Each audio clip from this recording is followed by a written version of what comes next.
जी आपको बताएं कि वफाकी हुकूमत तमाम तर कोशिशों के बावजूद ताजरों को अब तक ताजर दो स्कीम के तहत रजिस्ट्रेशन पर कायल नहीं कर सकी।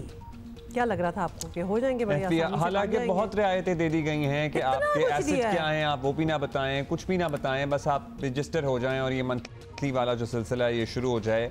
FBR और ताजरों के दरमियान रबा माह भी मुज़ाकरात का एक दौर हुआ जो मेरे नतीजा रहा। 32 लाख से ज़ायद रिटेलर्स टैक्स नेट में आने से मुसलसल इनकारी हैं। वो दोबारा हड़ताल करने की धमकी लगाते हैं। हौसला अफजा बात यह है हुकूमत अब तक अपने मौक़िफ़ पर कायम है। वफाकी वज़ीर ख़ज़ाना और मोहम्मद औरंगज़ेब वाज़े कर चुके हैं कि रिटेलर्स समेत हर तबके को टैक्स नेट में आना होगा। स्टेट बैंक ने कल शरह सूद 2% कम कर दी है। शरह सूद 19.5% से कम होकर 17.5 हो गई है, 17.5 हो गई है। ये माशी इस्तेहकाम की तरफ अच्छा कदम है। दूसरी तरफ पाकिस्तान के लिए IMF के साथ अब ज़ाहिर हायल रुकावटें दूर हो जानी चाहिए। पाकिस्तान को $2 अरब की एक्सटर्नल फंडिंग की यकीन दहानी मिल गई है। IMF ने पाकिस्तान के कर्ज प्रोग्राम की तौसीक के लिए बोर्ड इजलास 25 सितंबर को तलब किया है। वज़ीर ख़ज़ाना फाइनली कोई पेशरफ्त हो रही है उधर। जी बिल्कुल, आपको ये बता दें कि वज़ीर ख़ज़ाना मोहम्मद औरंगज़ेब ने कहा IMF के साथ तमाम मामला जो हैं वो खुश उसलूबी से तय पा गए हैं। So good for us. और अब पाकिस्तान ने IMF से की गई कमिटमेंट पूरी करनी है जिसके लिए टैक्स नेट में इजाफा नागुज़ीर हो गया है। पाकिस्तान के पास अब रिटेलर्स को टैक्स नेट में ना लाने की कोई गुंजाइश कभी भी नहीं होनी चाहिए थी वैसे कोई गुंजाइश, लेकिन अब तो बिल्कुल ही कोई गुंजाइश नहीं बची। और यही वजह है कि FBR ने टैक्स ना देने वालों के ख़िलाफ़ अब सख्त एक्शन लेने का फ़ैसला किया है और टैक्स जो नहीं देंगे उनके अकाउंट्स मुंजमद हो सकते हैं। गाड़ियाँ भी और जायदादें खरीदने पर पाबंदी हो सकती है और भी बहुत से इक़दाम हैं। टैक्स चोरों की बिजली और गैस भी काटी जा सकती है। तो हमने देखा है कि माजी में भी हुकूमतें ऐसे दावे करती रही हैं मगर कोई ना कोई सियासी मसलहत आड़े आती रही है और टैक्स का सारा बोझ हम पे लगता रहा। बैठे हैं ना, हम देंगे टैक्स।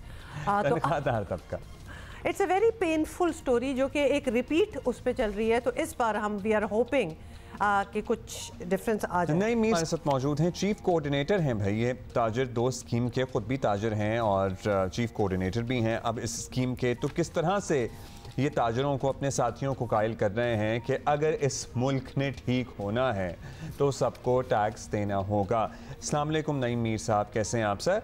पहले जो हड़ताल हुई थी उसमें बड़े मेजर ब्रेक थ्रू आपको मिले, उस पर ज़्यादा बात नहीं हुई कभी। एसेट वैसेट भी ना बताएं, बस अब आ जाएं इस स्कीम में और टैक्स देना शुरू कर दें। अब बताइएगा क्या तहफ़्फ़ुज़ात बाकी रह गए हैं कि लोग नहीं मान रहे आपके साथी?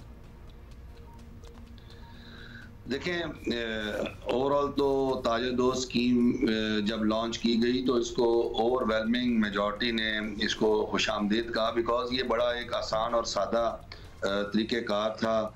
एक मोबाइल ऐप के ज़रिए अपने आप को FBR के साथ रजिस्टर्ड करना था और फिर एक बड़ा अहम मुतालबा था कि एक आसान और सादा टैक्स रिटर्न हो में जिसको पुर करने के बाद हमारा ताजर फाइलर बने और वो फाइलर की तमाम सहूलियात और वो तमाम जो बेजा टैक्सेस, बल्कि बेजा नहीं कहने चाहिए, जो पेनल्टीज़ हैं जो नॉन फाइलर्स को लगाई जाती हैं उनसे वो बच सके। तो ये दोनों मुतालबात जो हैं ये मान लिए गए। आसान और सादा निज़ाम रजिस्ट्रेशन का भी आ गया और आसान टैक्स रिटर्न भी आ गई ताकि ताजर फाइलर बन जाए। अब बीच वाला जो पार्ट था वो था टैक्स की अदायगी।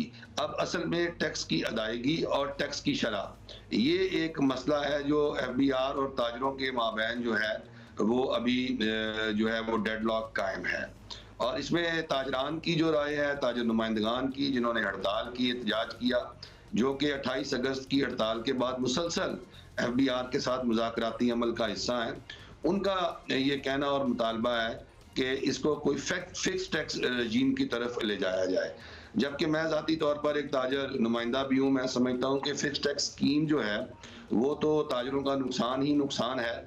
उसकी बुनियादी वजह ये है कि अगर फिक्स टैक्स कोई लगा दिया जाएगा तो हम एक सहूलत जो रियासत हमें दे रही है कि एक एडजस्टेबल टैक्स रजीम के अंदर हमें ला रही है और हमें रियासत ये कह रही है कि एंड ऑफ द ईयर आप अपनी आमदन का हिसाब दें और अगर आपकी आमदन कम हो तो ये जो अदाशुदा टैक्स है ये आपको काबिल वापसी भी है। तो ये जो काबिल वापसी की सहूलत है इसको अगर ताजर खुद ही कह दें कि हमें ये नहीं चाहिए, तो ये खुद ताजरों ही का नुकसान है। तो इसका मतलब ये है कि अपनी आमदन का हिसाब देने से कतराते हैं ना, बात सारी घूम फिर के वहीं आती है नईम साहब कि अपनी आमदन का हिसाब नहीं देना। दिल में चोर होता है तभी तो आमदन का हिसाब नहीं देना होता किसी को। अच्छा नईम साहब, एक और ये बाकी पाकिस्तानियों की तरफ से भी सवाल है, हमसे जो बाकी पाकिस्तानी जो टैक्स दे रहे हैं, हमसे तो कभी सलाह नहीं ली गई कि हमें कितना टैक्स देना चाहिए है नहीं। अगर ऑब्वियसली हमसे भी पूछेंगे तो हम भी अपनी मनमानी कराने की कोशिश करेंगे। यू डू रियलाइज कि ताजरों को ये रियायत मिलती है, उनसे बातचीत की जाती है, उनके मुताबिक चीज़ें होती हैं, वो फिर भी नहीं मानते। और ये सालों से ये सिलसिला जो ये चल रहा है, आपको नहीं लगता है कि ये बाकी अवाम के साथ थोड़ा सा अनफेयर है? जी बिल्कुल, ये अब एहसास जो है ये दिलाना ही ताजरों को मकसद है और उन्हें ये बावर कराना ही ज़रूरी है कि अगर तनख्वाहदार तबका जो है उसने साल 2023 में 375 अरब रुपए के टैक्सेस जो हैं वो अदा किए हैं, तो रिटेल और होलसेल सेक्टर ने सिर्फ 34 अरब रुपए के टैक्स अदा किए हैं। और जो जीडीपी के अंदर इस सेक्टर का शेयर है जो अराउंड 20% है, जबकि रेवेन्यूज के अंदर हमारा शेयर जो है वो बहुत कम है, वो तकरीबन 3% या इससे भी कम है। तो ये चीज़ जो है ये बड़ी अफसोसनाक है। लेकिन ये जो 77 साल माइंडसेट है और ये एक अनअनाउंस किस्म की एमनेस्टी ताजरों को मिली हुई है, मैं समझता हूँ कि ये अब ख़त्म होने जा रही है और ताजरों को इस चीज़ का इदराक हो जाना चाहिए कि अगर उन्हें आज भी रियासत पूछ रही है और उन्हें बिठा के बातचीत कर रही है तो ये एक आखिरी चांस है जो उन्हें मिल रहा है। अगर इस आखिरी चांस को भी इन्होंने अवेल ना किया तो फिर रियासत के पास तो कोई और ऑप्शन नहीं है। नईम साहब, आपकी बातें सुन के थोड़ा हौसला भी हो रहा है कि ताजरों के बीच में से ही कुछ ऐसे लोग हैं जो ये समझाने की कोशिश कर रहे हैं कि ये आखिरी चांस है, इसके बाद शायद पूछा भी ना जाए। अब ये बताइएगा, ये मुज़ाकरात किस स्टेज पे हैं? अभी डेडलॉक वही है कि हम पे फिक्स टैक्स लगा दें, फिर जब फिक्स टैक्स की बात करते हैं वो कहते हैं जी हम कैसे दुकान का साइज देख के वो जो टैक्स लगाने की बात हुई थी वो भी गैर मुनसिफाना है, फिर तो कोई हल नहीं हो सकता इन बातों का। देखें, जो हमारे ताजर रहनुमा जो है ना, जो हड़तालें और एहतजाजों को इस वक्त लीड कर रहे हैं, बदकिस्मती से उन्हें टैक्स निज़ाम की अलिफ बे का नहीं पता। सबसे बड़ा प्रॉब्लम ये भी है, वो जो मुतालबात कर रहे हैं वो खुद ताजरान के हक में नहीं बल्कि उन्हीं के मुखालफत में जा रहे हैं। आप ये देखें ना, अगर ये कहते हैं कि जी फिक्स टैक्स लगा दिया जाए तो इसका मतलब है कि ये end of the year return जमा नहीं कराएंगे। तो जब एंड ऑफ द ईयर ये रिटर्न जमा नहीं कराएंगे जो कि सादा और आसान है, तो उसका नतीजा क्या निकलेगा? ये नॉन फाइलर रहेंगे। जब ये नॉन फाइलर रहेंगे तो आज इनकी परचेजेस पे 2.5% की शरह से 236 जी और एच ये टैक्स लग चुका है। अगर ये नॉन फाइलर रहेंगे तो 2.5% ये टैक्स भी अदा करते रहेंगे। उन चीजों के अलावा जिनका जिक्र आपने इब्तदाइये में किया, आप देखें ये प्रॉपर्टी खरीदेंगे तो वहां पर बेजा टैक्सेस देंगे, ये गाड़ी खरीदेंगे तो डबल टैक्स करेंगे, ये बैंकों के ट्रांजैक्शन करेंगे तो वहां पर भी विदहोल्डिंग टैक्सेस कटवाएंगे। नॉन फाइलर रह के तो इनका नुकसान ही नुकसान है। लेकिन बदकिस्मती ये है कि जो ताजर रहनुमा इस वक्त लीड कर रहे हैं उन्हें टैक्सों के निजाम की ना सूझबूझ है ना उन्हें कोई शऊर है, और वो जो मुतालबात कर रहे हैं उस पर एफबीआर को भी हमें कभी कभार ये भी लग रहा होता है कि उनके लिए ये सारी पेनल्टीज देना ज्यादा आसान है देन टैक्स देना। हमने बहुत बार ये बात की है कि उनको लगता है कि जी हम दे देंगे, कुछ थोड़ी सी यही पेनल्टी पड़ी हुई है ना तो हम इस पे भी ज्यादा पैसे दे देंगे, गाड़ियां भी उस तरह खरीद लेंगे क्योंकि हमारे पास काफी है, इतना पैसा है कि हम ये पेनल्टीज दे के भी बेहतर है देन टैक्स देना। क्या ये माइंडसेट भी उनका चल रहा होता है? जी बिल्कुल, ये माइंडसेट भी है और यकीनन एफबीआर के साथ उनके खदशात भी हैं। देखिए, एफबीआर भी हमारे दीगर इदारों की तरह एक इदारा है और एफबीआर में भी वही खराबियां मौजूद हैं जो हमारे मुल्क के दीगर इदारों के अंदर मौजूद है।